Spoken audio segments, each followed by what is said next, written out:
Brutal na pinatay ang mag-live-in partner sa kanilang bahay sa San Jose del Monte sa Bulacan. Ang suspect ang trabador na sa pinapagawa nilang bahay na hindi raw nagustuhan ng pagkain ipinabibigay sa kanya. Umaaksyon si Dindo Flora, exclusive. Halos magkaputol-putol ang katawan ng mag-live-in partner na si Arnel Lobos at Dorina Mendoza nang matagpuan sa loob ng kanilang bahay sa San Jose del Monte, Bulacan nitong Pebrero 25. Ang kanilang kaanak hindi matanggap ang brutal na pagpatay na ginawa sa kanila. Akala niya yayo po yung pinagpapatay niya po eh. Para pong nagtatabas lang po siya ng damo. O kaya yung saging na bahala na kahit saan tatamaan. Ang itinuturong sospek, ang bagong mason sa kanilang ipinapagawang bahay na si Joseph Mangabas, Tubong, Davao. Ang naiisip na motibo sa krimen ay ang pagkaing binigay ng mag-asawa sa trabahador. Hindi po siya kontento po sa ibinigay sa kanyang pagkain.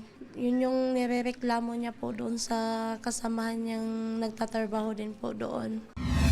Base sa inisyal na investigasyon ng mga otoridad, nilasing daw muna ng sospek ang mga biktima.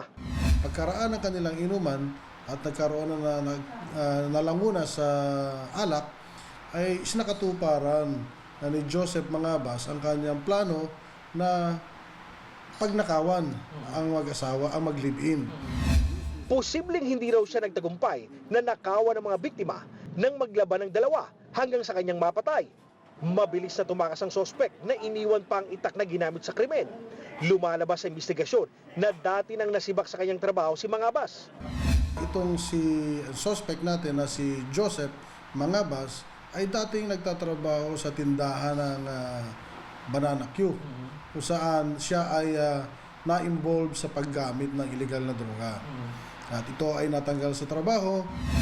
Pinaghanap na ngayon ng mga otoridad ang sospek na nahaharap sa kasong multiple murder. Sa sino mang makapagbibigay ng impormasyon sa kanyang kinaroroonan, tumawag o mag-text lamang sa hotline ng San Jose del Monte, Bulacan PNP. Umaaksyon. Dindo Flora, News 5. Be sure to come back. Use 5 everywhere. Copyright 2016.